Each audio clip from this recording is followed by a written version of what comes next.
Havendo número regimental, declaro aberta a 31ª reunião deliberativa extraordinária da Comissão de Saúde. Informo que esta reunião está sendo transmitida ao vivo pelo canal da Câmara dos Deputados no YouTube. Em apreciação as seguintes atas. 25ª reunião de audiência pública realizada dia 28/5. 26ª reunião de audiência pública realizada dia 4/6. 27ª reunião de audiência pública realizada no dia 4/6. 28ª reunião realizada dia 5/6. Informo que a leitura das atas está dispensado nos termos do parágrafo 1 do artigo 5º do ato da mesa 123 de 2020. Em votação, as atas, aqueles que aprovam permaneçam como se acham aprovadas. Informo que o expediente recebido até a data de ontem encontra-se à disposição dos interessados na página da comissão. Ordem do dia. Retirada de ofício. Nós temos de retirada de pauta, a pedido dos relatores, o item 18, que é o PL 697/2022, em virtude de apresentação de novo parecer como substitutivo. O item 25, que é o PL 5504 de 2023, para reformulação do parecer. E os requerimentos procedimentais. Presidente, não tem o item 21 também, que eu conversei com a deputada Rosângela? Para tirar, para a gente vai aprimorar o texto. Não sei se chegou, mas... Ah, ela falou com vocês. É 27 ou é 21? É 21. É 27, desculpe. 27. Pronto, também retirado o item 27 da pauta, pedido da relatora. Mas para entrar semana que vem, né? Da quarta. Sim, o compromisso de botar na pauta semana que vem, sem problema. Me comprometo a reincluir na pauta. Requerimentos procedimentais. Antes de passarmos aos requerimentos procedimentais, informo que a teor do artigo 117, parágrafo 1º, os requerimentos não sofrerão discussão, podendo ter uma votação encaminhada por apenas um orador favorável e um orador contrário por até 3 minutos cada. De retirada de pauta, só esses aqui, né? Ficou aqui sem uma...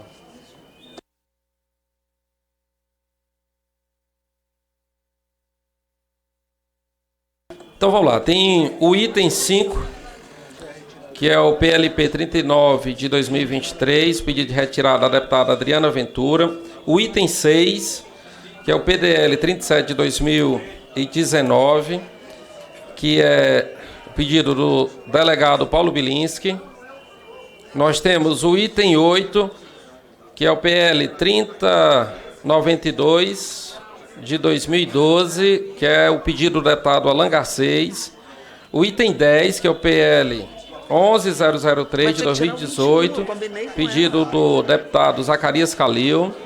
O item 17, que é o PL 474 de 2022, pedido de retirada da deputada Adriana Ventura. O item 21, que é o PL 3886 de 2023, pedido do deputado delegado Paulo Bilinski.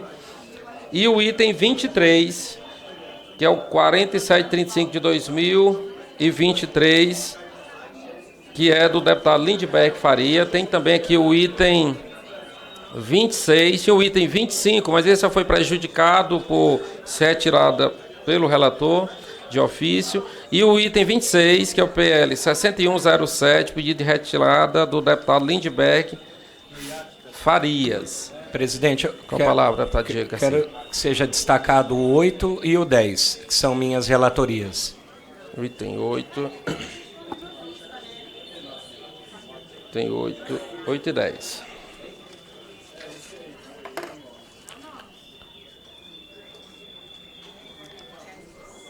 Olha, mas eu também informo aqui ao plenário que existia requerimento de votação nominal sobre os requerimentos de retirada de pauta dos itens 6 e item 21, todos a pedido do deputado delegado Paulo Bilinski, mas em entendimento com acordo com o deputado, ele está retirando esse pedido de votação nominal por esse item, conforme nos informou aqui a sua assessoria.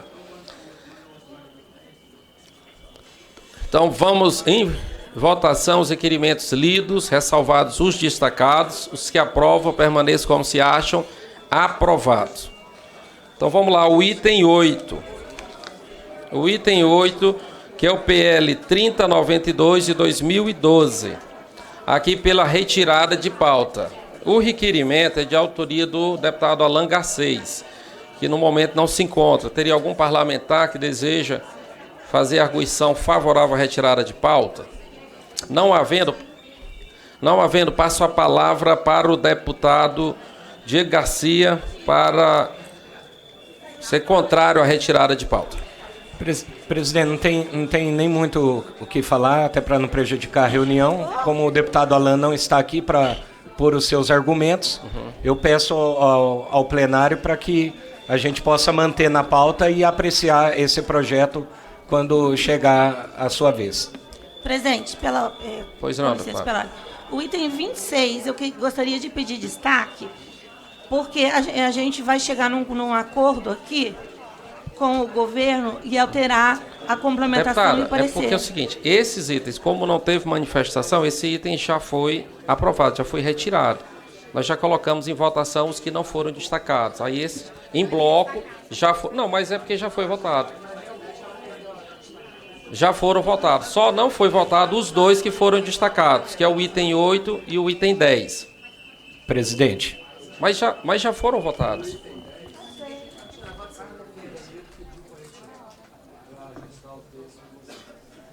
Então,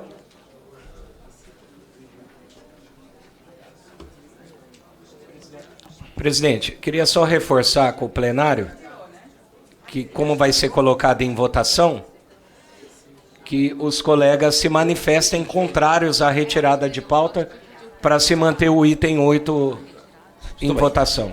Olha, eu vou colocar em votação. Na minha opinião, nem deveria ir à votação, porque como o deputado não está aqui, que é o autor do requerimento, mas como vai em votação, eu peço que os colegas se manifestem para que seja rejeitado. Presidente, Sim. O próprio Danilo Fortes, ele pediu para retirar... Ainda não é esse. Ainda é o 8. Não, é o item 8. Então, o item 8 da pauta tem um pedido de retirada de pauta de autoria do deputado Alan Garcês, e aqui o relator, o deputado Diego Garcia, está pedindo aqui para que se manifestou para a permanência na pauta. Então, eu vou colocar em votação, senhores deputados, senhoras deputadas, que são favoráveis à retirada de pauta, permaneça como se encontra. Quem for contrário à retirada de pauta, que se manifeste. Vamos contar aqui. Então, rejeitada a retirada de pauta. Item 10, também destacado, que é o PL 11003 de 2018. O pedido do deputado Zacarias Calil. Com a palavra, o deputado Zacarias Calil. Não, o próprio Danilo pediu que fosse retirado para que ajustasse o texto. Por isso que ele... Essa é a justificativa. Danilo é o autor, né? É o autor do projeto. Alguma contestação, deputado Diego? Porque não chegou aqui. Chegou não? Não, retirado foi no meu nome. Não, tudo bem. Então, deputado Diego, acho que se tem esse pedido do autor... O próprio autor está pedindo. O próprio autor está pedindo. Presidente, tenho uma amizade muito grande com o deputado Danilo e também com o deputado Dr. Zacarias Calil. Então, eu não vou me opor. Sim. Vou aguardar aí essa próxima semana e peço a Vossa Excelência que ele entre na pauta. Se tiver contribuições que sejam significativas que eu possa mudar, inclusive até o meu voto, eu obviamente que vou apresentar um novo parecer. Muito bem. Mas se o deputado não me procurar, aí eu peço que ele retorne o quanto antes para a pauta para ser apreciado. Tudo bem. Então, eu queria sugerir, aqui como é o próprio autor que está fazendo essa solicitação, deputado, que a gente deixasse essa semana e a próxima para ter tempo hábil de buscarem ajustar entendimento e aqui a 15 dias a gente retoma o projeto à pauta, tá bom? Todas as inversões foram prejudicadas, então não há o que inverter. Muito bem. Mas, em votação, o requerimento de retirada de pauta, senhores deputados que aprovam permaneçam como se encontram, aprovado. Passo a apreciar... Isso aqui já foi. Então, vamos aos requerimentos na pauta. Olha, os requerimentos, tinham 3 requerimentos em versão de pauta, mas como os itens foram retirados de pauta, eles são todos prejudicados, né? Vamos aqui... Essa sequência aqui? Não teve inversão? Ah, não, só nos outros. Então, os requerimentos. Aqui para apreciação e votação dos requerimentos na mesa. O requerimento 158 de 2024, da senhora Alice Portugal. O requerimento 159 de 2024, do senhor Geraldo Rezende. O requerimento 160 de 2024, do senhor Afonso Ram. O requerimento 160 de 2024, delegado Paulo Bilinski. Somente esse, né? Em discussão, os requerimentos. Não havendo ninguém para discutir, em votação, senhores deputados que aprovam, permaneçam como se encontram, aprovados. Então, vamos aos itens da pauta. Próximo item. Qual item? 7. Agora vamos aos projetos de lei. O item 7. O projeto de lei número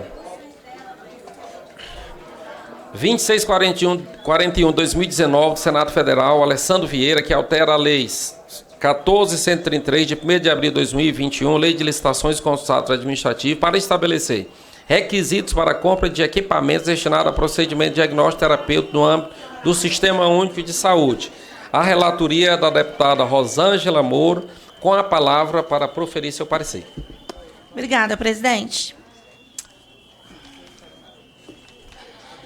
Trata-se de um projeto de lei de autoria do senador Alessandro Vieira, que propõe a alteração das leis de licitações e contratos administrativos para estabelecer requisitos adicionais para a aquisição de equipamentos destinados à realização de procedimentos diagnósticos ou terapêuticos no âmbito do SUS, de modo a evitar desperdícios de recursos públicos com bens que não sejam utilizados adequadamente. A esta Comissão de Saúde compete a análise sobre o mérito da proposta para aprimoramento do direito à saúde nos termos regimentais. A princípio, toda alteração legislativa que tenha como meta a busca da eficiência na gestão dos recursos públicos, de modo a qualificar melhor os gastos que devem ou não ser realizados, pode contribuir para combater o desperdício do dinheiro público. A ideia do projeto em tela é exigir que os gestores do SUS, responsáveis pela execução dos gastos, sejam obrigados a incluir nos editais de licitação para a aquisição de equipamentos ou uma comprovação de que possui a capacidade instalada para a sua operação ou a existência de um planejamento detalhado para que essa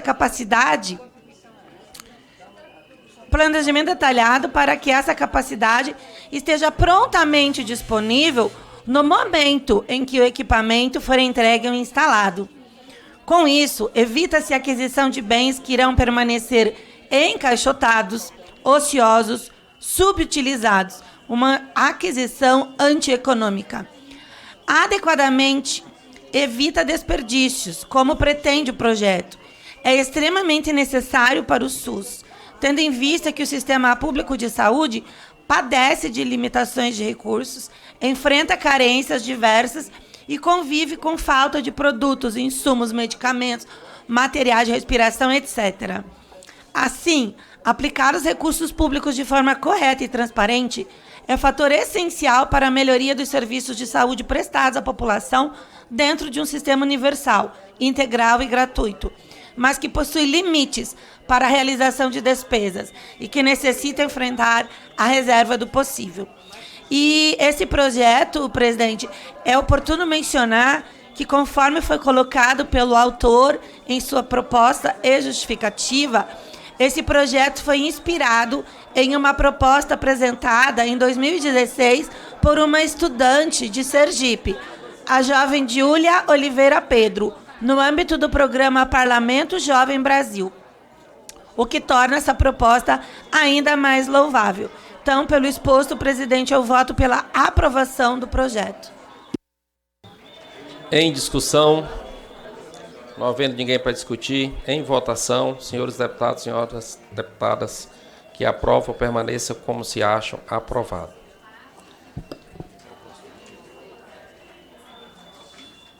Vamos ao item 9 da pauta. Projeto de lei número 1460 de 2015, da senhora Flávia Moraes, que dispõe sobre a obrigatoriedade dos estabelecimentos de ensino público e privado em funcionamento no território nacional manterem aparelho desfibrilador externo automático. O relator é o deputado Diego Garcia, com a palavra para proferir o seu parecer.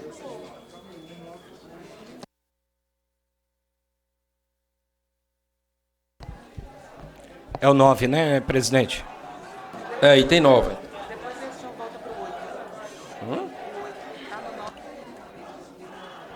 Voto do relator. Via de regra, as proposições que têm como área temática a saúde, que passam por esta comissão, visam a beneficiar a população. Em uma realidade em que os recursos são infinitos, devemos sempre exercitar a cautela. Nossa avaliação não pode ser sobre se dada medida seria desejável, mas se é factível e se há justificativa para que se torne uma obrigação legal. O projeto de lei, lembremos-nos, visa a obrigar todos os estabelecimentos de ensino manter em suas dependências aparelho desfibrilador externo, além de pessoal capacitado para a sua operação durante todo o período de funcionamento. A concepção de todos os estabelecimentos de ensino significa que todas as universidades, faculdades, escolas de ensino médio, as escolas profissionalizantes, as escolas de ensino básico e infantil, cursinhos preparatórios e outros deverão equipar-se com os aparelhos e treinar pessoal. Essa seria, malgrado as melhores intenções do nobre autor, uma medida desproporcional, sob qualquer ponto de vista. Queremos, indubitavelmente, contribuir para salvar e preservar vidas. Não existem, porém, sequer levantamentos sobre paradas cardíacas em ambiente escolar, o que dá testemunho de quão raras são essas ocorrências. Como justificar que escolas de pequeno porte sejam obrigadas a arcar com tal encargo? Como obrigar as escolas públicas, com seus limitados orçamentos, a adquirir equipamentos que não serão úteis? Quando se fala em estabelecimentos de ensino no Brasil, são cerca de 200 mil estabelecimentos. Se esse Congresso chegasse a aprovar essa obrigatoriedade, seriam pelo menos 200 mil desfibriladores, dos quais a virtual totalidade jamais seria utilizada, desviando recursos que poderiam ser mais bem empregados de outras maneiras. Do ponto de vista da saúde pública, a bem da verdade, não vemos como justificar a medida. Apesar, repito, das melhores intenções do autor, temos que votar pela rejeição do projeto de lei 1460 de 2015. Esse é o voto, presidente. Em discussão, em votação, senhores deputados, senhoras deputadas que aprovam, permaneçam como se acham aprovado. Vamos retornar aqui para o item 8. Projeto de lei 3092 de 2012, do senhor Dimas Fabiano, que dispõe sobre a obrigatoriedade de fornecimento de medicamento gratuito pelo SUS para tratar a hiperatividade e TDAH em crianças portadoras da síndrome, sem distinção de classe. Nem mesmo aqueles pacientes que não se enquadram com os mais carentes poderão ser excluídos do benefício. O relator, deputado Diego Garcia, com a palavra para proferir o seu parecer.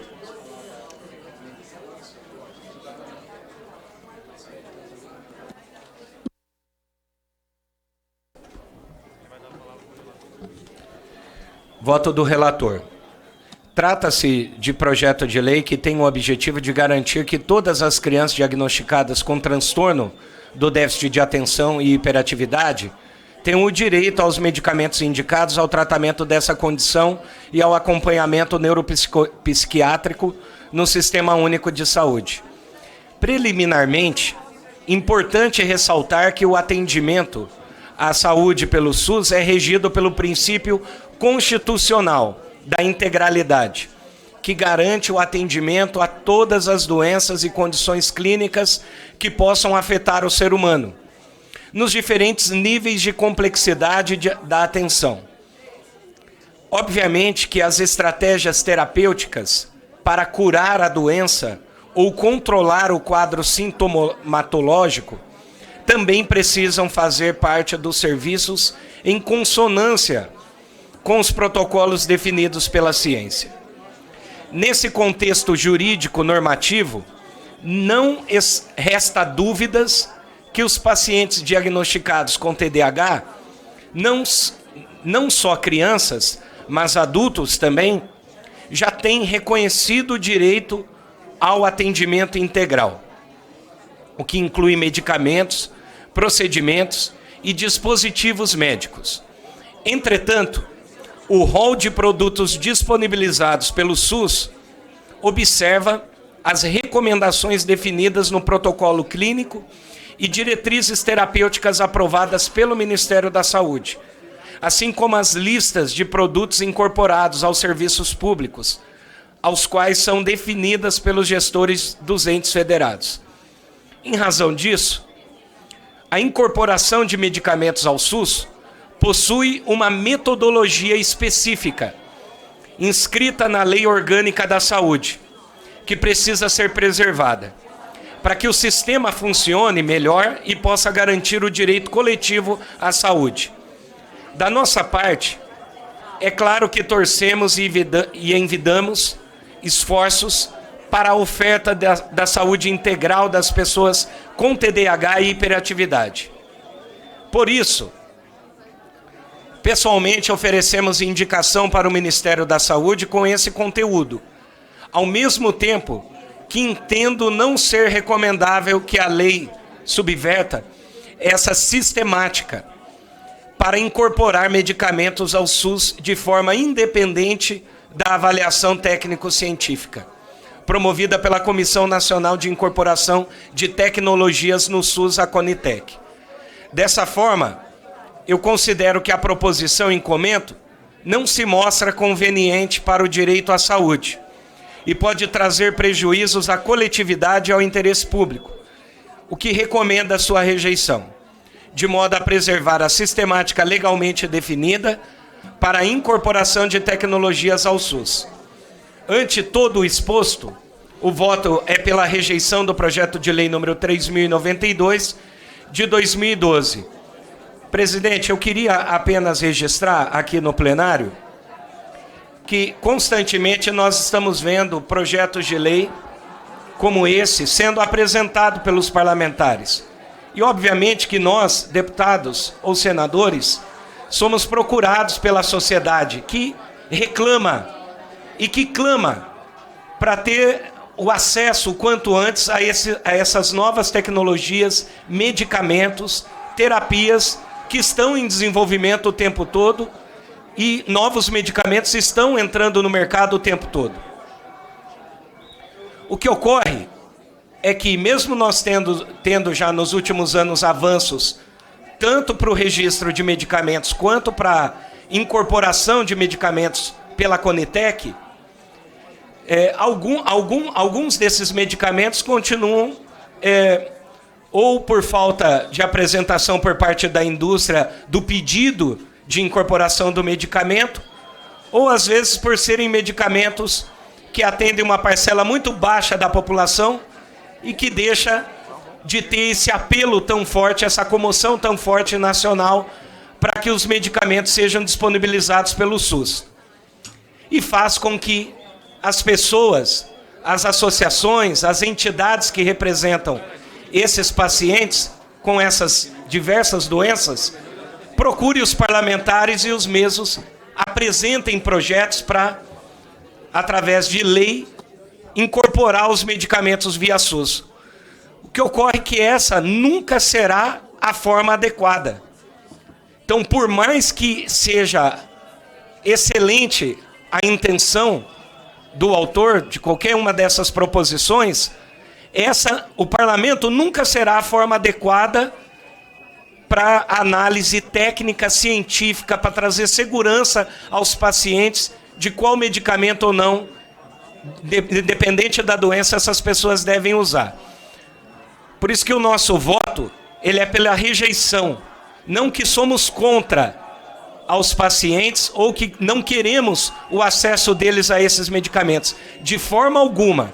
Por isso que nós fizemos no relatório uma indicação ao Poder Executivo para que adote uma medida emergencial, e eu quero parabenizar o autor nesse sentido, porque a indicação só está acontecendo porque ele fez a proposição, apresentou o projeto de lei, e nós também estamos fazendo um requerimento de informação ao Ministério da Saúde.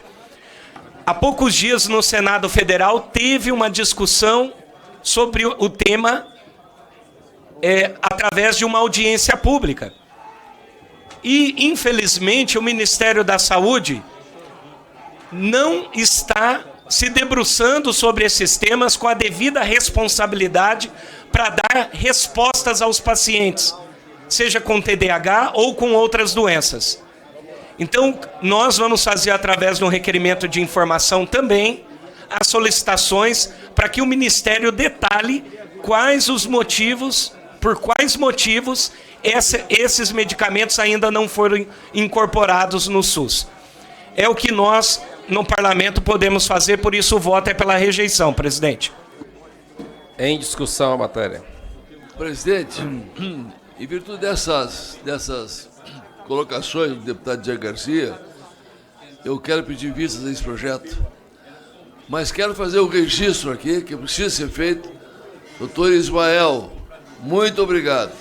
Doutor Ismael, ele é reservista da Marinha, e ele espontaneamente se dispôs a ir ao Rio Grande do Sul e foi naquele navio da Marinha do Brasil para o Rio Grande do Sul, e durante um mês ficou atendendo gaúchos e gaúchas lá. Então o Ismael precisa fazer publicamente o que já fiz no privado para você, de maneira emocionada. Você viu que nós passamos lá e não teve unidade federativa que não tivesse se disposto, mas o deputado largar aqui as suas funções e atender o povo, médico que eu teria que fazer isso publicamente. Muito obrigado, Ismael, pela sua disposição, como todos os outros aqui. Esse parlamento, aliás, não falhou e não faltou com o Rio Grande do Sul nenhum deputado, todos, de uma maneira ou de outra, mas você foi naquele navio, esteve lá durante um mês trabalhando e atendendo os nossos gaúchos e gaúchas. Muito obrigado.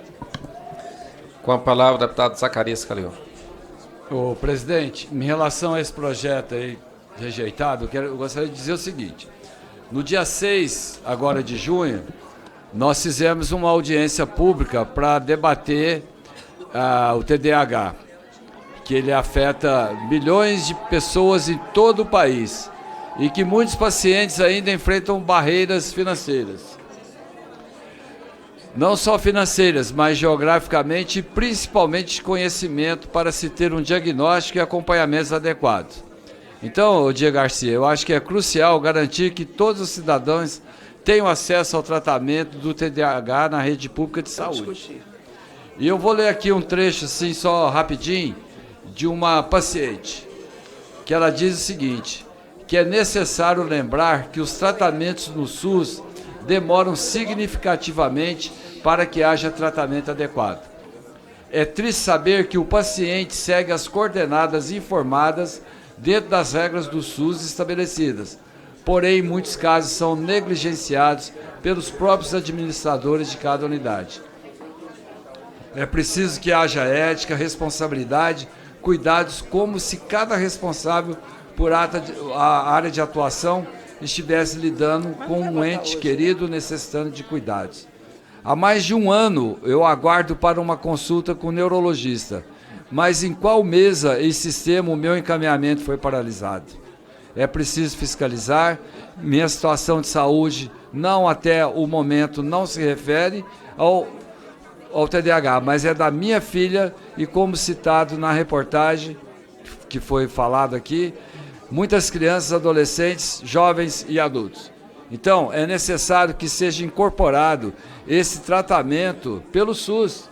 Hoje nós temos novas drogas, inclusive tinha uma médica aqui, no dia da audiência, ela me falou que gasta R$500 por mês, mas grande parte desses medicamentos, houve já a quebra de patente e já estão sendo genericamente instituídos. Então, assim, é um problema seríssimo hoje no Brasil, o TDAH, e nós temos sim que trabalhar nesse sentido. Presidente, eu queria, nessa mesma direção, só reforçar, deputado Dr. Zacarias Calil. E eu, você sabe, totalmente apoio e quero que o quanto antes essas novas terapias, medicamentos estejam incorporadas pelo SUS e disponíveis para toda a população em todo o território nacional.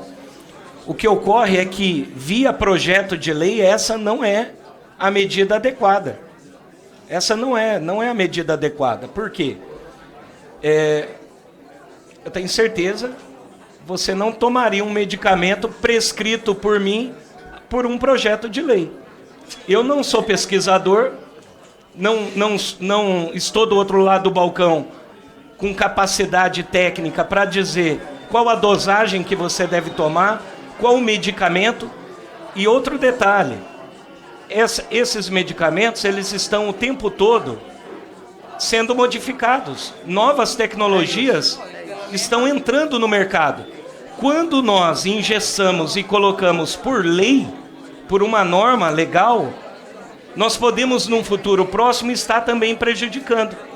Porque daí toda nova tecnologia ou todo novo medicamento desenvolvido vai ter que, obrigatoriamente, ser submetido um novo projeto de lei e aí passar todo esse rito de tramitação, Câmara e Senado, o que vai isso ser moroso, demorar muito tempo e prejudicar os pacientes. Então, o que nós estamos fazendo? Fazendo uma indicação ao Poder Executivo. Eu acho que nós, inclusive pela comissão, a subcomissão, presidente, queria consultar a Vossa Excelência, pela subcomissão que está tratando desse tema também, dos transtornos do neurodesenvolvimento, que nós também fizéssemos uma reunião com a ministra, com o Ministério da Saúde, para tratar disso, deputada Jandira, para tratar disso com urgência e nós atualizarmos as portarias, as políticas públicas já existentes, porque são muitos novos medicamentos, presidente, que estão entrando no mercado o tempo todo. E isso é bom. E eu acredito que o país precisa acompanhar esse desenvolvimento. O país não pode ficar atrás. E, obviamente, que nós temos que dar todo o apoio ao Ministério da Saúde para que ele consiga ter fôlego financeiro para compra, aquisição desses medicamentos e disponibilização no SUS. Então, só para registrar que eu totalmente apoio a incorporação desses medicamentos, mas a forma não deve ser, na minha opinião, por um projeto de lei. Com a palavra, o deputado Ismael Alexandrino. Tá, Diego, seu relatório é muito feliz e eu compreendo plenamente a posição de Vossa Excelência, né? Fui gestor outrora e, de fato, o nosso papel aqui, obviamente, é puxar o diálogo à audiência pública e induzir o Poder Executivo à execução disso e essa incorporação. Mas concordo que não é o instrumento, projeto de lei, para se fazer isso, sim. E, assim, um requerimento, igual o senhor fez. Entendo perfeitamente que o senhor defende essa incorporação e todos os medicamentos e o tratamento pleno, atendendo o princípio da integralidade do SUS, mas o senhor está correto tecnicamente eu entendo a rejeição do senhor e já me manifesto, mesmo tendo pedido vista, que quando vier a pauta, né, votarei com o relatório do senhor. Muito obrigado. Deputada Jandira. Presidente, eu queria me somar aqui às preocupações dos parlamentares que olham para a lei e lei definindo o uso de remédio. Veja, eu estou relatando um projeto aqui que foi tirado de pauta, que coloca a incorporação de medicamento pelo nome fantasia dele, em lei, para obesidade. E mesmo que coloque o princípio ativo, isso pode mudar. Quer dizer, eu não posso, em lei, determinar que o sistema de saúde utilize aquele remédio. O que a gente pode é garantir que o SUS, porque toda incorporação é técnica. Tem a Conitec, tem a análise técnica, a pesquisa muda, os medicamentos mudam. Você incorpora em lei, qualquer alteração tem que ser por lei de novo. Então, a gente precisava ter um parâmetro aqui, presidente, um critério sobre isto, quer dizer, incorporação de remédio por lei. A gente não devia aprovar, porque isso, de fato, é uma análise técnica de saúde, de pesquisa, de aprovação científica, de eficácia, de segurança. Então, é uma preocupação. O que pode é fazer o que fez ali, ou autoriza ou indica. Você pode autorizar a incorporação de medicamentos. A Rename, por exemplo, ela modifica. A Relação Nacional de Medicamentos, ela foi modificada várias vezes, né? Então, eu acho que, nesse caso, rejeita e faz como o deputado Diego fez, indica a necessidade do debate, de autorização e tal. No caso da obesidade, eu vou ver se eu tenho o que fazer aqui que não seja apenas rejeitar. Ele foi tirado de pauta, eu vou conversar com a autora para ver se a gente tem uma outra forma de fazer a indicação. Deputado Célio. Senhor presidente, eu concordo com muita coisa no relatório do deputado Diego, aliás, um deputado muito interessado nas causas de saúde, mas concordo também com o mestre Dr. Zacarias Calil. Alguma coisa tem que ser feita. Não dá para indicar nada para o governo não dá conta de cuidar nem de dengue. Nós somos o país campeão em mortes por dengue. Nos países desenvolvidos, os médicos não sabem nem o que é dengue, não sabem nem tratar. Se a gente fizer uma indicação para o Ministério, com a ministra que anda de primeira, que não sabe o que é segunda, terceira, quarta, isso não vai andar. E o número de pacientes com TDAH aumenta todos os dias. Todos os dias eu tenho pedido para tratamento disso, doutor Zacarias. Judicializar, os juízes não entendem nada dessa doença também, nomeiam médicos que entendem menos ainda. Então, alguma coisa tem que ser tomada. E nós sabemos das dificuldades que é um projeto de lei andar até que chegue, mas alguma coisa tem que ser feita.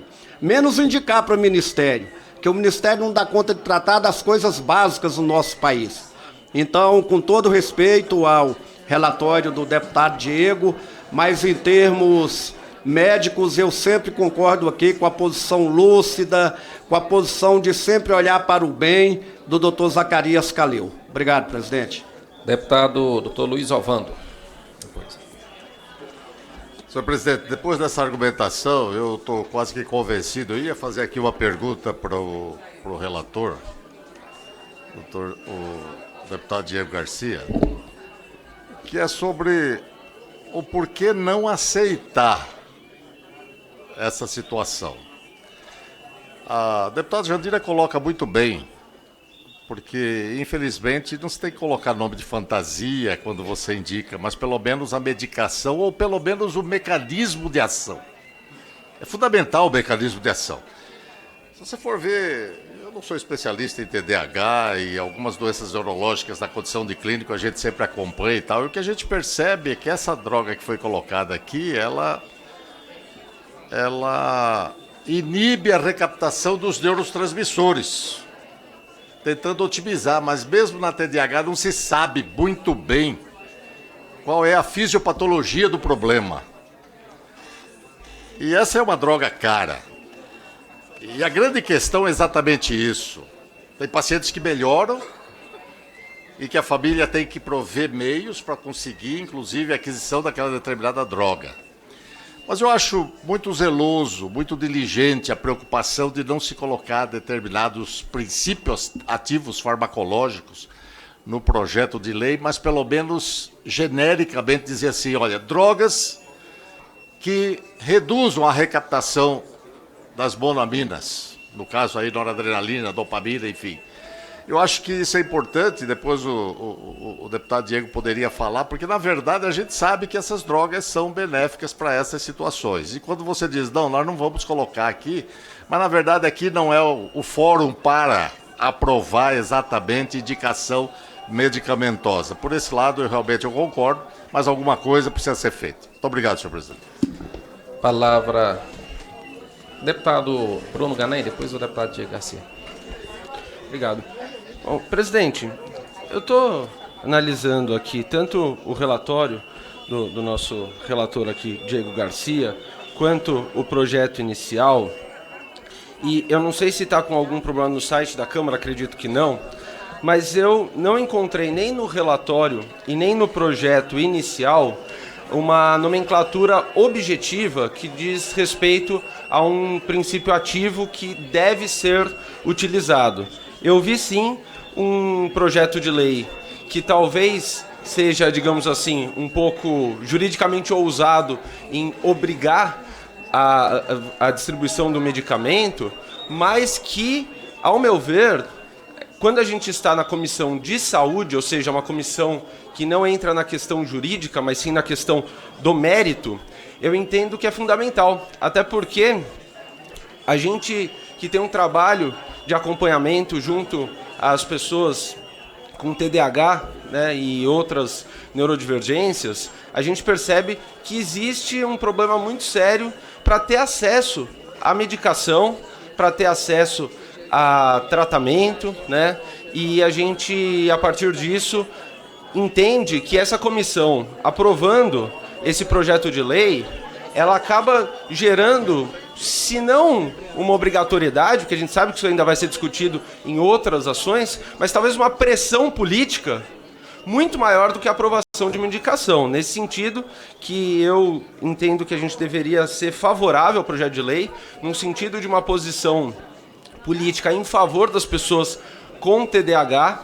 Quero aqui registrar que eu tenho TDAH e tanto na questão, vamos dizer assim, de acompanhamento psicológico, como em relação à questão medicamentosa, seja com a Ritalina, com o Venvance, eu posso dizer particularmente que a medicação, eu posso falar por mim, ela é, assim, 70%, 80% do resultado, né? Então, assim, em que pese ser um todo, a gente sabe disso, mas eu quero aqui testemunhar o quanto é importante você ter uma ação do ponto de vista de medicamento. E hoje, infelizmente, muitas e muitas pessoas não têm acesso a esse medicamento. Eu acredito que essa comissão, com a importância que tem essa comissão, pode ajudar no sentido de criar uma pressão política forte e, claro, fazendo a nossa parte, aprovando o projeto, e se lá juridicamente nas outras comissões tiver um questionamento ou no momento da sanção,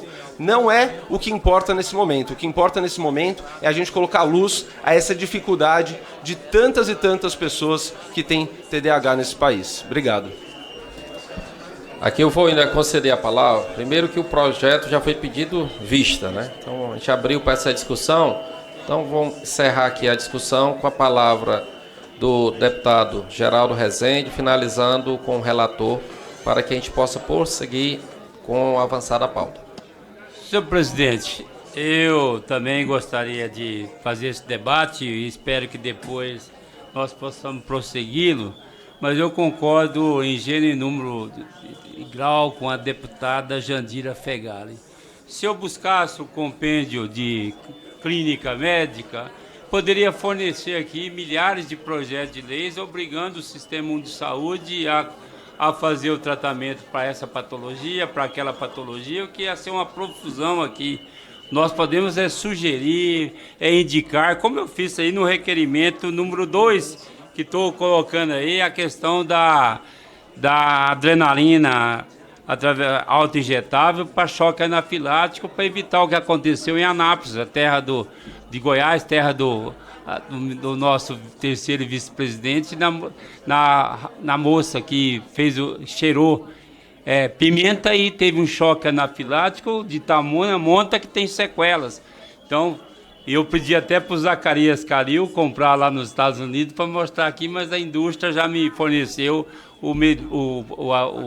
a caneta para a gente fazer esse debate aqui, como fizemos. Então, eu concordo, eu tenho TDAH também, minhas 2 crianças tratam de TDAH, mas eu acho que a gente precisa evitar essa profusão de projetos indicando medicamentos A, B, C aqui, porque, logicamente, isso é de competência do Ministério da Saúde, através das suas câmaras técnicas, e a gente pode fazer a sugestão, pode fazer outros mecanismos para que a gente possa, de fato, contribuir para o avanço do sistema de saúde. É isso que eu gostaria de dizer. Acho que o projeto tem que ser rejeitado, como os demais, na mesma diapasão. Presidente, então, respondendo o deputado Bruno, também o deputado Dr. Luiz Ovando, eu fiz, inclusive no parecer, eu destaquei esse aspecto de que a garantia do direito do paciente, da pessoa com TDAH, isso ele já tem. Essa garantia já existe. O que ocorre é que esse projeto de lei, ele não traz garantia nenhuma de nenhum dos medicamentos para o tratamento da pessoa com TDAH. Nem a Ritalina, Vivance. E agora, presidente, saiu também o genérico do Vivance. Por isso que além da indicação, nós vamos fazer um requerimento de informação. Esse diálogo para a elaboração desse parecer, nós fizemos junto com os movimentos, as entidades que representam as pessoas com TDAH no nosso país, que também são favoráveis ao quê? À incorporação dos medicamentos, mas não por projeto de lei, estão apoiando a rejeição do projeto de lei. E o que nós, parlamentares, podemos e penso que devemos fazer é uma reunião para tratar desses temas com o Ministério da Saúde, para que se priorize a discussão em torno, seja do TDAH, do autismo e outros transtornos do neurodesenvolvimento, que se crie uma política pública e que ela acompanhe o desenvolvimento de novos medicamentos.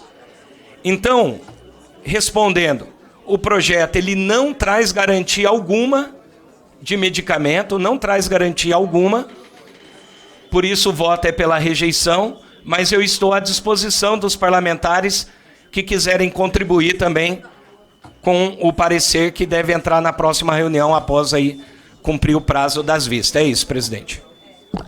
Vamos seguindo aqui o projeto. Foi feito a pedido de vista pelo deputado Pedro Westphalen e terá 2 sessões para retornar com a vista. O item 11 da pauta, o projeto de lei número... O deputado Dr. Flávio vai ler o do Áureo Ribeiro. Mas aqui o Jorge Sola não está aqui. Vamos para o item 12. O do Áureo, item 12, vai ser lido pelo... O item 12, projeto de lei 2859 de 2020, do senhor Léo Moraes, que institui a Semana Nacional da Maternidade Atípica. O relator é o deputado Áureo Ribeiro, que pediu para a leitura do seu parecer. Ao deputado Dr. Flávio. Com a palavra, o deputado Dr. Flávio, para emitir o parecer do projeto. Bom dia, senhores deputados, presidente, deputadas. O relatório, a proposta tem por objetivo instituir a Semana Nacional da Maternidade Atípica, que deve ocorrer na 3ª semana de maio. Seus objetivos são estimular a adoção de políticas públicas de apoio às mães atípicas, especialmente na esfera da saúde mental. Além disso, promover debates, eventos e apoiar atividades desenvolvidas pela sociedade civil a favor das mulheres que passam pela experiência. A justificativa aprofunda a noção de desenvolvimento neuroatípico em contraposição a que é desenvolvimento normal dos filhos. Se existe regressão, atraso ou mesmo o normal, não se estabelece. Estamos diante de situação das mulheres mães atípicas, elas vivem de luto à aceitação. E daí para a busca da defesa de direitos, uma vez que se tornam porta-voz dos seus filhos. Esse tipo peculiar de maternidade traz não somente desafios, mas alegrias, conquistas de cada criança. No entanto, mães de crianças neuroatípicas enfrentam muito mais a dificuldade para o bem cuidar, fortalecer os filhos, além de múltiplas tarefas que já desempenham. Todos esses motivos é relevante dar-lhe visibilidade. O projeto foi na Comissão de Defesa dos Direitos da Mulher, em seguida a nossa Comissão de Saúde, onde não foram apresentadas emendas, seria analisado pela Constituição de Justiça a redação. O voto do relator. Como bem pontuado o relatório da comissão que antecedeu, muito pouco se conhece da complexa experiência da maternidade atípica. Ao mesmo tempo que existe a frustração, a desafio constante pela superação e a luta, defesa de condições de aceitação dos filhos neuroatípicos, nos ambientes que tiveram que frequentar e de busca de recursos que desenvolvam com plenitude. A situação requer o rompimento de inúmeras barreiras, fortalecendo a saúde mental.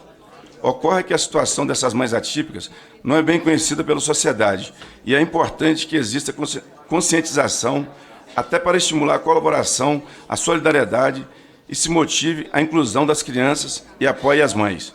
Diante disso, a proposta é perfeita, bem estruturada, respeitando as competências de demais poderes, realizando a vocação desta casa, que é dar voz aos que necessitam de apoio e reconhecimento.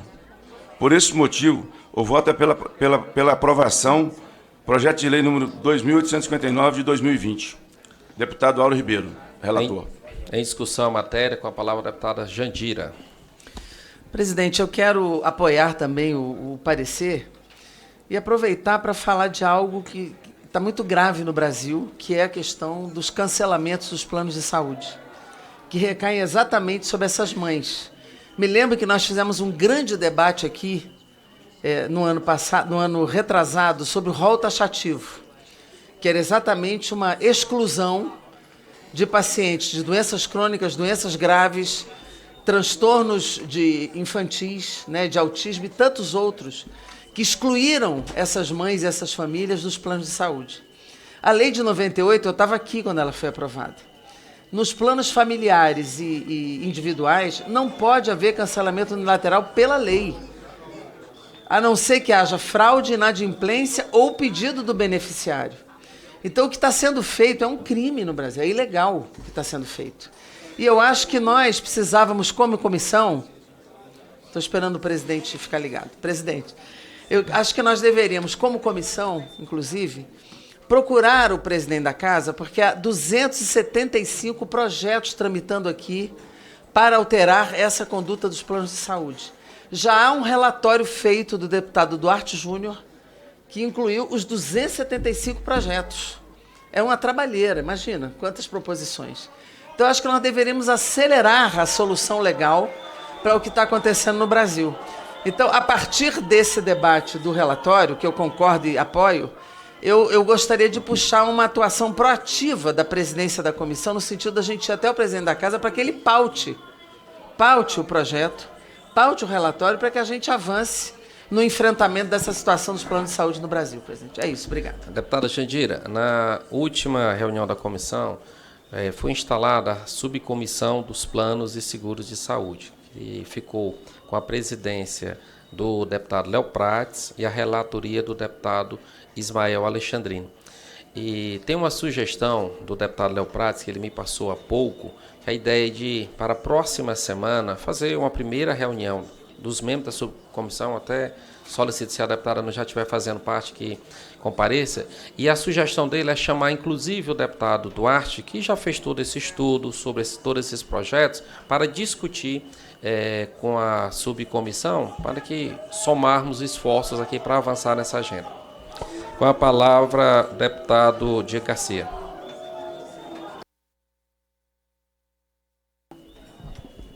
Presidente, eu acho que na mesma direção da sugestão da deputada Jandira, eu também solicitei ao nosso consultor da subcomissão permanente, está tratando sobre a temática das doenças raras e também dos transtornos do neurodesenvolvimento, que eu mesmo atualizasse o levantamento dos projetos de lei que tramitam nessa casa e também no Senado Federal. Isso foi feito no relatório no ano passado, aqui na Comissão de Saúde, mas eu pedi para que ele atualizasse e, a partir disso, nós priorizássemos alguns projetos, reunisse as bancadas, os partidos e priorizasse alguns projetos. Inclusive, eu falei disso com Vossa Excelência na semana passada, não sei se o presidente vai se recordar, para que a gente fizesse uma semana e pautasse esses projetos no plenário da casa. Conversasse com o presidente Arthur Lira, prestigiasse aqui os membros, os deputados membros da Comissão de Saúde, que atuam, que trabalham em cima desses temas também, para que fossem relatores de plenário, e nós dessemos celeridade nos projetos de lei, nas medidas que são emergenciais. Eu acho que é fundamental nós trabalharmos nessa direção. Reforçar essa homenagem às mães, eu trabalho e tenho visto de perto o sofrimento, o drama que essas mães passam, principalmente no meu estado do Paraná, que no ano passado, por conta do tema autismo, nós tivemos contatos com muitas mães por todo o estado, através aqui da Comissão de Saúde. Então, esse drama é muito grande, o sofrimento que essas mães passam. E eu aproveito esse momento, presidente, também para fazer aqui uma homenagem. Hoje é o Dia dos Namorados, né? Hoje é Dia dos Namorados. Eu não estou com a minha namorada aqui do meu lado. Está lá em Londrina, no Paraná. Mas eu quero deixar aqui essa homenagem pública para ela, para a Bia. Há 15 anos atrás, nesse mesmo dia, eu pedi ela em namoro. 4 anos depois, em casamento. E 1 ano depois, quase 5 anos depois, nós nos casamos. E temos 4 filhos, 1 no céu já, 3 aqui. E quero dizer para você, Bia, estou hoje aqui na Comissão de Saúde, trabalhando, buscando representar nosso estado, mas tudo que eu faço pelo nosso país ou pelo meu estado do Paraná, se não fosse você do meu lado, eu jamais conseguiria fazer. E tenho certeza que os colegas que têm uma namorada como eu tenho, ou um namorado, devem também reconhecer nessa data a força que essas pessoas representam na nossa vida. Então, Bia, eu te amo. Feliz Dia dos Namorados. E amanhã, se Deus quiser, eu estou em casa e vou dar o beijo atrasado aí em você. Continuando aqui a discussão, parabenizar aqui o deputado Diego Garcia, eternamente apaixonado. Aqui a Bia deve ter muito orgulho do esposo e namorado que tem. Aqui encerrado a discussão, em votação a matéria, senhores deputados, senhoras deputadas que aprovam, permaneçam como se encontram, aprovado. Agora vamos ao item 11 da pauta. Projeto de lei número 11.225 de 2018, senhor Carlos Henrique Gaguin, que dispõe sobre a criação da Política Nacional de Combate à Dengue, a chikungunya e zika, apensado PL 526 de 2024. Relator, o deputado Jorge Sola, com a palavra para proferir seu parecer. Obrigado, presidente. Vamos ao voto. O assustador aumento das epidemias de dengue transmitidas em áreas urbanas pelos Aedes aegypti e sua capacidade de carrear outros vírus que também trazem doenças graves e, por vezes, com potencial de graves danos ao desenvolvimento de fetos, como a zika, chikungunya, tem levantado apenas a ponta do iceberg do que ainda nos resta vivenciar e descobrir. Em épocas de profundas alterações climáticas, profundas mudanças no comportamento, urbanização e distribuição de vetores e reservatórios é mais do que esperada.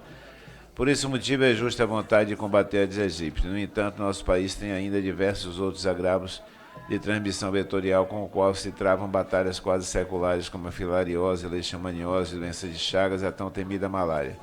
Todas elas dependem de vetores como principais transmissores. Não resta dúvida que as doenças de transmissão vertical ameaçam grande parte da população mundial. A Organização Mundial da Saúde traçou diretrizes para o esforço de responder à ameaça de vetores de doenças. Global Vector Control Response 2017-2030, no qual procura traçar diretrizes para todos os países. Esses pilares são em tradução livre: fortalecer a ação e colaboração intrasetorial, engajamento e mobilização das comunidades, ampliar a vigilância vetorial, monitoramento e avaliação das intervenções, ampliar e integrar métodos e abordagens. Isso com o objetivo de aumentar a capacidade de controlar vetores por meio de estímulo à pesquisa básica e aplicada e inovação tecnológica. O foco mencionado é aplicável a todos os países e a todo tipo de vetor. No Brasil, ao longo do tempo, viram-se iniciativas fragmentadas por vezes dirigidas a apenas uma espécie de vetor, e não a harmonização do ambiente para proporcionar condições propícias para a saúde humana e animal. Assim, temos no país o Programa Nacional de Controle da Dengue, que tem como objetivos organizar as ações de prevenção e controle, classificar risco nos serviços de saúde, promover assistência adequada ao paciente, garantindo o acesso, diagnóstico e manejo clínico adequado por profissionais de saúde habilitados, aprimorar a vigilância epidemiológica, garantindo notificação e investigação dos casos e monitoramento dos sorotipos virais sempre que de forma oportuna, padronizar os insumos estratégicos necessários, definir estratégias para a redução da força de transmissão da doença por meio de controle do vetor e seus criadores, apoia a capacitação dos profissionais de saúde e dos gestores, sistematizar as atividades de mobilização e comunicação, aprimorar a análise de situação epidemiológica e de reorganização da rede de atenção para orientar a tomada de decisão, fortalecer a articulação das diferentes áreas de serviço visando a integralidade das ações para o enfrentamento da dengue, reforçar ações de articulação intersetorial em todas as esferas de gestão. A abordagem do Poder Executivo inclui aspectos mais abrangentes que os propostos. Devemos lembrar a vigência da Lei 13.301, de 27 de junho de 2016, que dispõe sobre a adoção de medidas de vigilância em saúde quando verificada a situação de iminente perigo à saúde pública pela presença do mosquito transmissor do vírus da dengue, do vírus chikungunya e do vírus da zika, e altera a Lei 6.437, de 20 de agosto de 1977. O texto disciplina temas como ingresso forçado, as ações de limpeza aos sábados, visitas e campanhas educativas. Determina ainda a observância de critérios diagnósticos, aperfeiçoamento do sistema de informação, notificação, investigação e divulgação de dados e indicadores, além de... Item 2. Universalização do acesso à água potável e esgotamento sanitário. Item 3. Incentivo ao desenvolvimento de pesquisa científica e incorporação de novas tecnologias de vigilância à saúde. Essas medidas são aplicáveis para todas as doenças transmitidas por vetores e ao bem-estar da saúde da população, como no aspecto do saneamento ambiental e acesso à água potável. Assim, a legislação brasileira em diplomas e espaços já propugna as condições para que se impeça a propagação desses agravos. Ocorre, no entanto, que o atingimento das metas fica muito frequentemente bastante aquém do que se necessita diante da gravidade crescente da situação e da integração indispensável. Assim, acreditamos oportuno propor substitutivo que busca integrar as inovações para abranger todas as doenças de transmissão vetorial. A relatora que nos antecedeu, a nobre deputada Carmen Zanotto, a quem prestamos as maiores homenagens, havia elaborado anteriormente substitutivo para o projeto principal, do qual nos valemos para elaborar boa parte do nosso. Desse modo, o voto é pela aprovação dos projetos de lei 11.225/2016 e 526/2024, apensado nos termos do substitutivo em anexo. Em discussão, em votação, senhores deputados, senhoras deputadas que aprovam, permaneçam como se acham aprovados. Vamos ao próximo item da pauta, o item 13, o projeto de lei número 421 de 2021 da senhora doutora Soraya Manato, que altera as leis 6.932, de 7 de julho de 1981 e 11.788, de 25 de setembro de 2008, para estender aos estagiários e aos médicos residentes a aplicação de toda a legislação relacionada à saúde e segurança no trabalho, além das ações de políticas públicas de saúde dirigidas aos profissionais de nível superior na mesma área de formação. O relator é o deputado Jorge Sola, com a palavra para proferir seu parecer. Voto do relator. Cabe às colegiadas a análise da proposição quanto ao mérito de saúde pública individual nos termos regimentais. Eventuais ponderações acerca da constitucionalidade, adequação regimental, juridicidade e técnica legislativa deverão ser apontadas pela próxima comissão CCJC. Como relatado, o projeto de lei em análise propõe estender aos médicos residentes e aos estagiários os efeitos da legislação de saúde e segurança do trabalho. Em sua justificação, a nobre autora, deputada Soraya Manata, afirma ter sido noticiado que, durante a pandemia de Covid-19, teria havido momentos em que os médicos residentes e alunos de medicina em estágio e internato foram excluídos das campanhas de vacinação destinadas aos demais médicos. Trata-se de questão de alta relevância, cumpre-nos louvar a autora por sua iniciativa. Com efeito, todos os trabalhadores e estagiários, quaisquer que sejam as características de sua atuação, fazem jus às medidas de segurança, de saúde e segurança no trabalho. Lembramos que a residência médica é definida no artigo 1º da Lei 6932 de 1981, que regulamenta o tema como treinamento em serviço. Os médicos residentes devem ser tratados, portanto, como trabalhadores em treinamento. Já no caso dos estagiários, o artigo 14 da Lei 11.788 de 2008 já estatui que a legislação relacionada à saúde e segurança no trabalho deve ser aplicada ao estagiário, que sua implementação é de responsabilidade da parte concedente do estágio. A proposição em tela acrescenta parágrafo único a esse artigo para afirmar que também as políticas públicas de saúde dirigidas aos profissionais de nível superior deverão ser estendidas aos estagiários nos casos em que eles estejam expostos aos mesmos riscos. O mérito das duas alterações propostas resta inquestionável. Parecem medidas até mesmo óbvias, mas que não foram consideradas no momento mais difícil da pandemia. Sabemos como a categoria médica, inclusive os residentes internos, foi afetada de todas as formas naquele período. Diante do exposto, voto pela aprovação do projeto de lei 421/2021. Em discussão, em votação, senhores deputados e senhoras deputadas que aprovam permaneçam como se encontram. Aprovado. O item 14 da pauta, o projeto de lei 3.414/2021 do senhor Francisco Júnior, que institui em âmbito nacional o Fevereiro Cinza, mês destinado à campanha de conscientização da população sobre os cuidados relacionados ao transtorno de ansiedade generalizado. O relator é o deputado Bruno Ganem, com a palavra para proferir o seu parecer. Bom, presidente, antes de entrar aqui no parecer, eu queria apenas registrar aqui a presença, cumprimentar o Celcinho Rocha, apresentador do programa De Olho na Cidade, da TV Sol, que tem uma atuação bastante intensa em relação à saúde pública, né, fazendo inclusive denúncias referentes aí a questões que precisam ser melhoradas na saúde, na região em São Paulo, né, em Indaiatuba. E, enfim, vou entrar aqui no voto. Peço licença para ir direto ao voto do relator.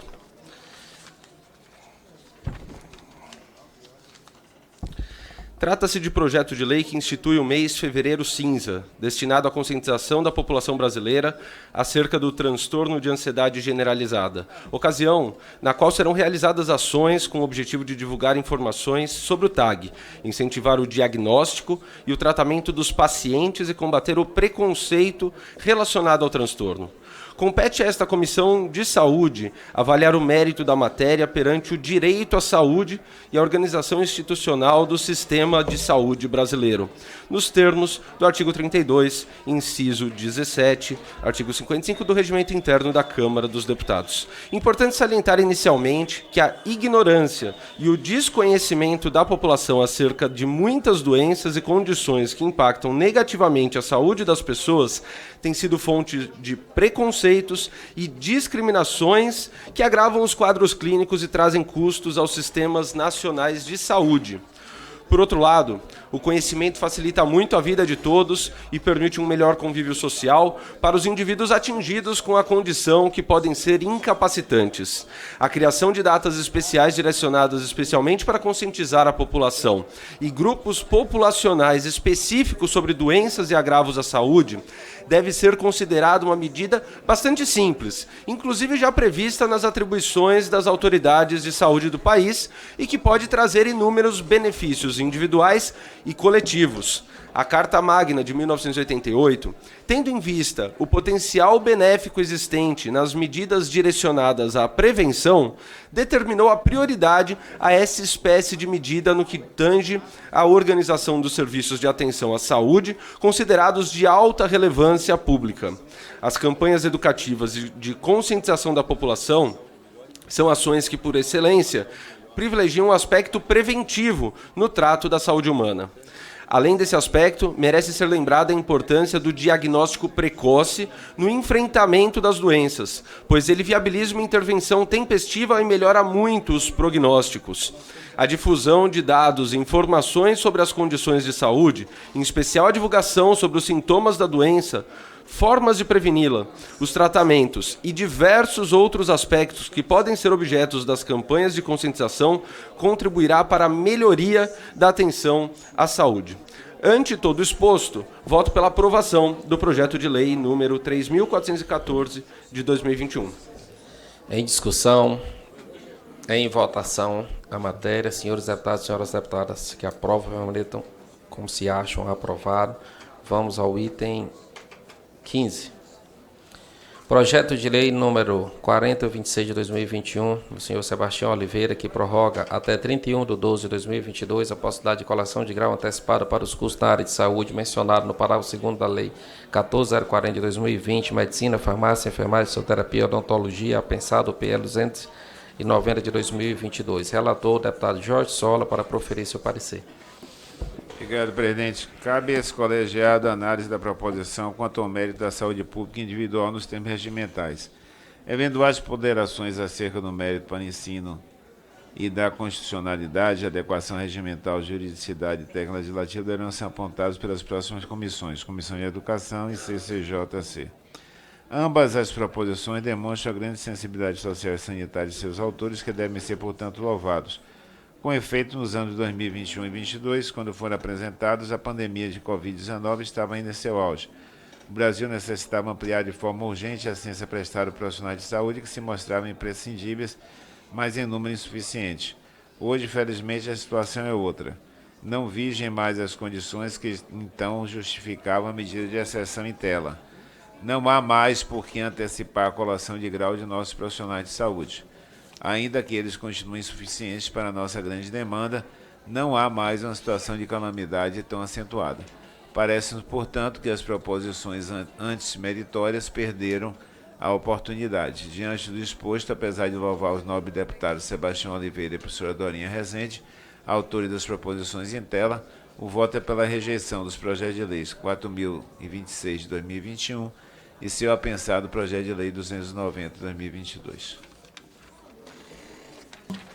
Em discussão, em votação, senhores deputados, senhoras deputadas que aprovam, permaneçam como se acham aprovado. Vamos ao item 19 da pauta. Projeto de lei número 1752 de 2022, da senhora Carmen Zanotto, que o PL altera a lei número 13.146, de 6 de julho de 2015, Lei Brasileira de Inclusão da Pessoa com Deficiência, para permitir a entrada e permanência em estabelecimento de saúde, tradutor e intérprete da língua brasileira de sinais, Libras, acompanhando pessoa surda ou pessoa com deficiência auditiva. O relator é o deputado Amon, com a palavra para proferir o seu parecer.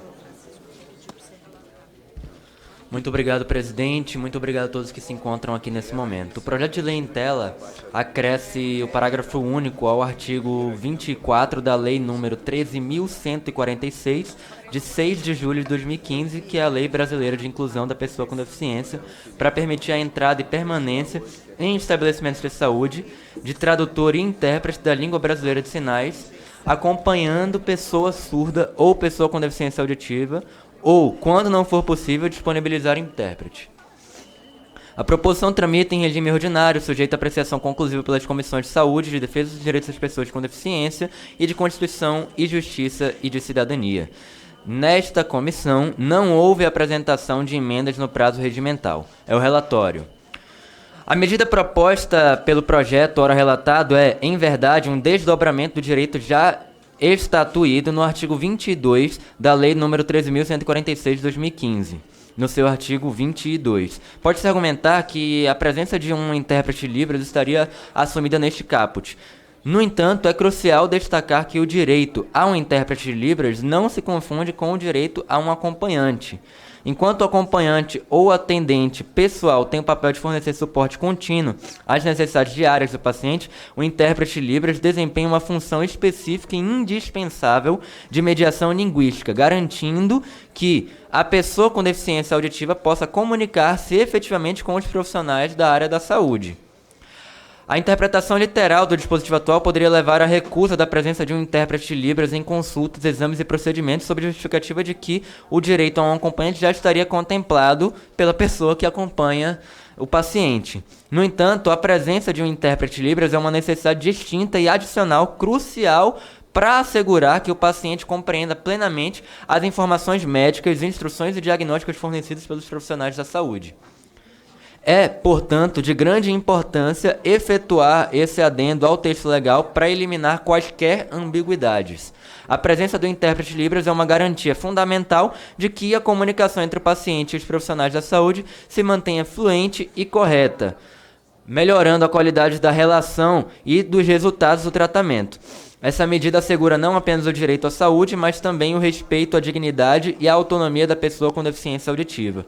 Notamos, entretanto, a necessidade de algumas pequenas correções na ementa do projeto e no seu texto, uma vez que busca acrescentar o dispositivo ao artigo 24 da Lei 13.146 de 2015, quando na verdade ficaria mais adequado do nosso ponto de vista que o dispositivo fosse acrescentado ao artigo 22, que trata diretamente do direito ao acompanhante. Então, com essa pequena alteração, voto pela aprovação do projeto de lei número 1752 de 2022, na forma do substitutivo em anexo.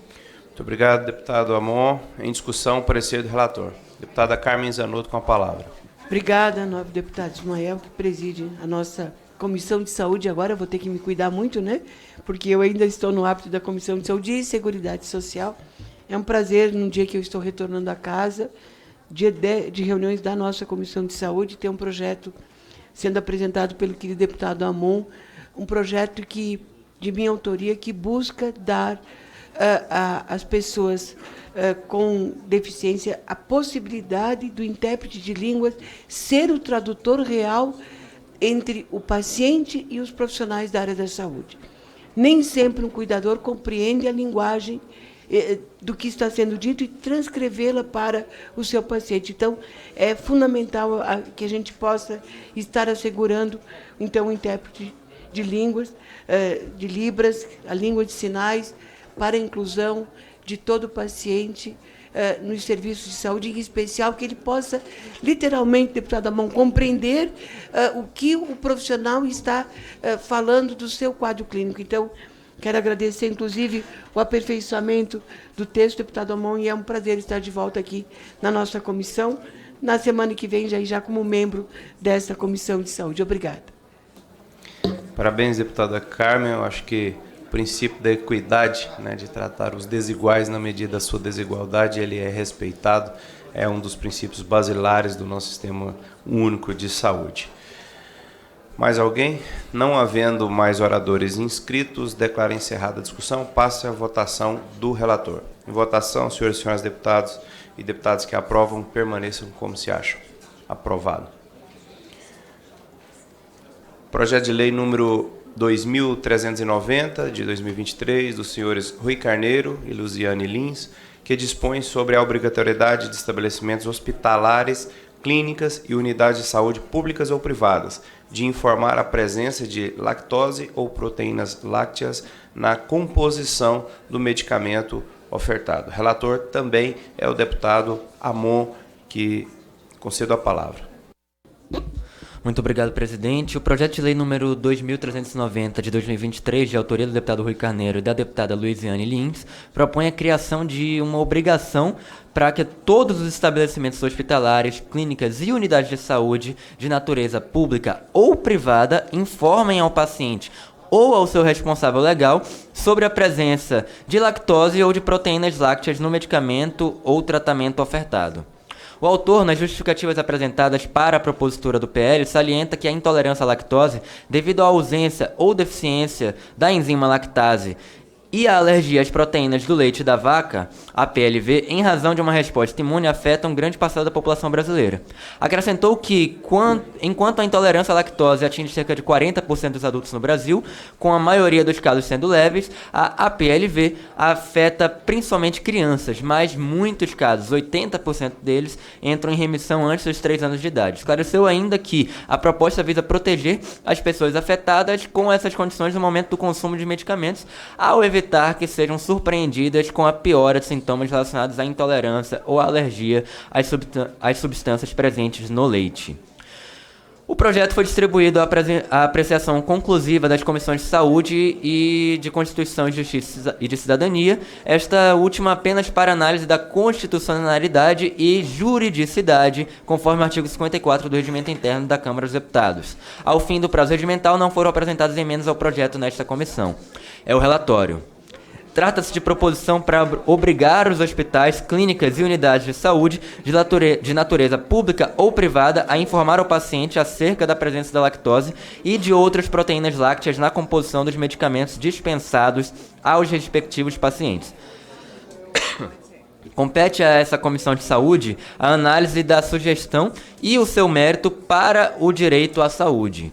Os medicamentos, de um modo geral, são produtos que possuem riscos, que eles são intrínsecos em razão dos mecanismos de ação das substâncias ativas na interação com as células do organismo humano. Uma das principais ações direcionadas a reduzir os riscos sanitários destes produtos é exatamente o consumo plenamente informado sobre os diversos aspectos que envolvem a utilização de fármacos. A atuação dos profissionais da saúde, em especial daqueles que prescrevem o medicamento e são responsáveis pelo acompanhamento terapêutico, também deve explorar a transmissão de informações úteis aos seus pacientes sobre as substâncias que estão ingerindo. Dessa forma, a atuação pode ser um diferencial na detecção de eventos indesejáveis, efeitos adversos ou novos sintomas, pois eles podem ser causados pelo medicamento utilizado. Quanto mais informação for disponibilizada, maiores as chances de redução dos riscos no consumo de medicamentos, o que é algo bastante desejável para a saúde. A gente sabe que os medicamentos com lactose na formulação podem ser problemáticos para as pessoas com intolerância à lactose ou alergia às proteínas do leite de vaca. Pacientes com intolerância à lactose podem experimentar desconforto gastrointestinal, como gases, inchaço, diarreia, ao consumir esses medicamentos contendo lactose, pois não conseguem digerir adequadamente esse açúcar presente no leite.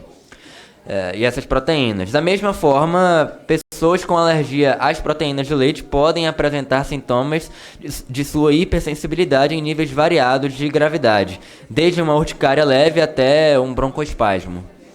Portanto, é importante que os indivíduos com intolerância ou alergia à lactose e outras proteínas do leite sejam alertados sobre a indicação e prescrição de apresentações farmacêuticas que possuam essas substâncias em sua formulação. Essa providência, além de garantir o consumo informado, pode deixar o paciente alerta para o surgimento de sintomas relevantes que podem estar ligados ao uso do medicamento. Ante o exposto, eu voto pela aprovação do projeto de lei número 2.390 de 2023, considerando inclusive que essa já é uma prática que é feita ali nos hospitais, nas unidades de saúde. No entanto, se o profissional se omitir, há uma penumbra ali na legislação quanto à responsabilidade deste que não informou quanto à questão da lactose na formulação do medicamento. Então, com isso, a gente consolida um direito do paciente e, caso ele seja lesado, ele terá maiores condições de se defender e de buscar os seus direitos de reparação. Muito obrigado, deputado Amon. Em discussão, parecer do relator. Senhor presidente, apenas como eu sou autor do projeto, com a deputada Luiziane Lins, agradecer o parecer do deputado Amon. A gente colocar isso de maneira legal é muito importante. Existe um número crescente de pessoas que têm reações à lactose, à proteína láctea, e ter a informação é um direito mínimo do paciente. É muito grave você ter um paciente se tratando de determinado tema no hospital e ainda piorar a sua situação por um medicamento que tem um produto que lhe causa uma grave alergia e lhe traz reações, e ele poderia, tendo a informação, não passar por isso. e aí nós, a partir da aprovação desse projeto, nós fechamos essa lacuna no Sistema Único de Saúde nos hospitais privados. Pois não, deputado Célio Silveira. Em primeiro lugar, senhor presidente, parabenizar pela condução desta sessão, dizer que todos nós goianos sentimos muito honrados de tê-lo como presidente da Comissão de Saúde, já que foi um grande secretário de saúde no Distrito Federal, em Goiás, e durante a pandemia ajudou milhares e milhares de goianos naquele momento triste de todo mundo. Então, parabéns, presidente Ismael, parabenizar o relatório muito consciente, muito certo, e de forma mais que especial, parabenizar o deputado Rui Carneiro pelo projeto. Deputado Rui Carneiro, embora não seja médico, mas é um dos deputados que mais se envolve aqui com as questões de saúde, sempre apresentando bons projetos, sempre defendendo os profissionais de saúde, e nós sabemos que o deputado Rui Carneiro é pré-candidato a prefeito da linda capital, João Pessoa, e também sabemos que uma das maiores dificuldades de todas as capitais é a questão de saúde. Então, todo o povo paraibano pode ter a certeza que se o deputado Rui Carneiro vier a ter êxito, a saúde será muito bem cuidada, porque ele sai aqui da Comissão de Saúde, sai da Câmara Federal com uma grande bagagem em termos de saúde. Então, parabéns ao relator, parabéns ao deputado Rui Carneiro, e que projetos importantes como esses sejam colocados aqui na casa para que o povo brasileiro tenha melhores condições de saúde. E parabéns ao presidente Ismael mais uma vez. Obrigado, presidente. Deputado Célio, eu agradeço de coração as palavras de Vossa Excelência, vindo de Vossa Excelência, que tem grande experiência tanto na medicina, deputado Célio, quanto no parlamento, de vários mandatos, um deputado reconhecido e muito respeitado no estado de Goiás. Me sinto lisonjeado com as palavras do senhor e pode ter certeza que estarei sempre à disposição do estado de Goiás para bem servir. Mas muito obrigado pela gentileza das palavras de Vossa Excelência. Deputado Luiz Ovando, com a palavra. Presidente Ismael, é uma questão aqui de esclarecimento. O relatório anterior e o relatório atual, ele está disponibilizado aqui profeticamente, 4 meses à frente, outubro de 2024. Tem algum impedimento isso, não? Alguma? Provavelmente é um equívoco material, que eu vou pedir para consultar aqui. É isso mesmo, é só um erro material. Obrigado pela observação. Já vai ser providenciado o reparo. Mais alguém? Não havendo mais oradores inscritos, declaro encerrada a discussão. Passe a votação do parecer do relator. Em votação, senhores e senhoras, deputados e deputadas que o aprovam, permaneçam como se encontram. Aprovado o parecer.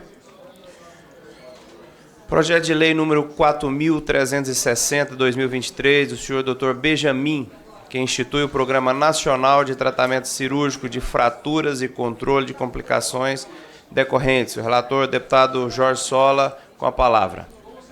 O presidente, por solicitação do autor, a gente vai deixar para a próxima reunião, por favor.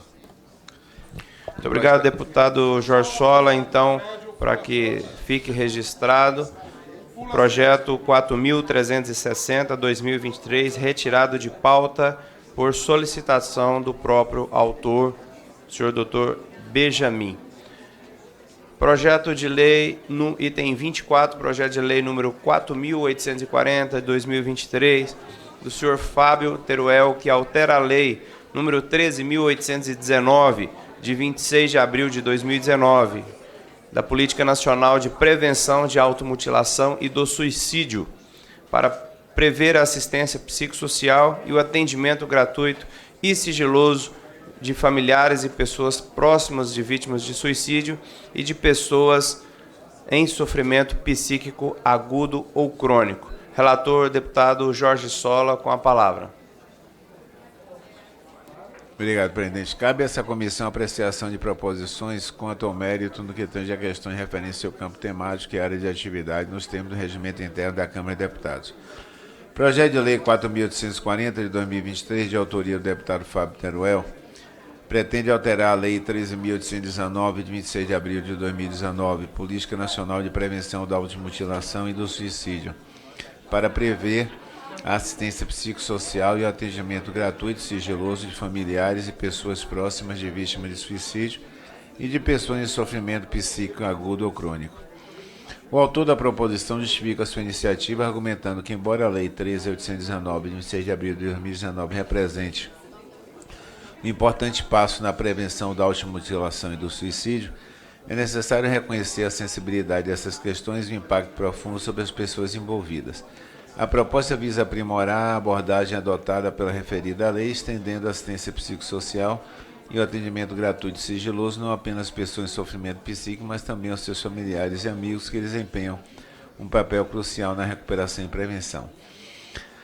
A saúde mental é um tema de extrema importância e abrangência, afetando diretamente a qualidade de vida das pessoas. O sofrimento psíquico agudo ou crônico não se limita ao indivíduo diretamente envolvido, mas também afeta significativamente suas famílias e pessoas próximas. Esses indivíduos, ao desempenharem um papel fundamental no apoio emocional e psicológico, necessitam de suporte adequado para que possam contribuir de maneira eficaz na recuperação de seus entes queridos. A proposta de alteração na Lei 13.819 de 2019 vai incluir a assistência psicossocial e o atendimento gratuito e sigiloso para familiares e amigos, visa criar uma rede de apoio mais sólida e abrangente. Esse apoio é essencial para garantir que todas as pessoas envolvidas recebam o cuidado necessário para lidar com questões de saúde mental de maneira eficaz e sensível. Ademais, a expansão do serviço telefone destinado ao atendimento gratuito e sigiloso para os familiares representa um avanço significativo na Política Nacional de Prevenção da Automutilação e do Suicídio. Essa medida ampliará o alcance das ações governamentais, proporcionando um canal acessível e confidencial para que essas pessoas possam buscar ajuda e orientação. As vantagens potenciais dessas mudanças para a saúde brasileira são evidentes. A assistência psicossocial aos familiares e pessoas próximas de vítimas de suicídio poderá reduzir o impacto psicológico negativo e promover um ambiente mais favorável à recuperação e prevenção de novas ocorrências. Além disso, a disponibilização de serviço de telefone gratuito e sigiloso poderá aumentar a acessibilidade ao suporte necessário, fortalecendo a rede de prevenção. Por fim, a inclusão dessas disposições na Lei 13.819 de 2019 tornará a Política Nacional de Prevenção da Automutilação e do Suicídio mais abrangente e humana, assegurando que todos os envolvidos recebam o cuidado e apoio necessários.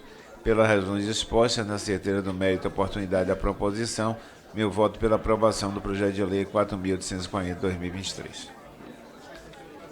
Muito obrigado, excelentíssimo deputado Jorge Sola. Em discussão, o parecer do relator. Não havendo mais oradores inscritos, declaro encerrada a discussão. Passe a votação do parecer do relator. Em votação, senhores e senhoras deputados e deputadas que o aprovam, permaneçam como se encontram. Aprovado. O item 28, o relator não está presente, portanto, estou retirando de pauta. Nada mais havendo a tratar, encerra a presente reunião, antes convocando para a reunião de audiência pública sobre o Dia Mundial da Hemofilia para o dia 18 de junho, terça-feira, às 9 horas, no plenário 7. Está encerrada a presente reunião. Muito obrigado.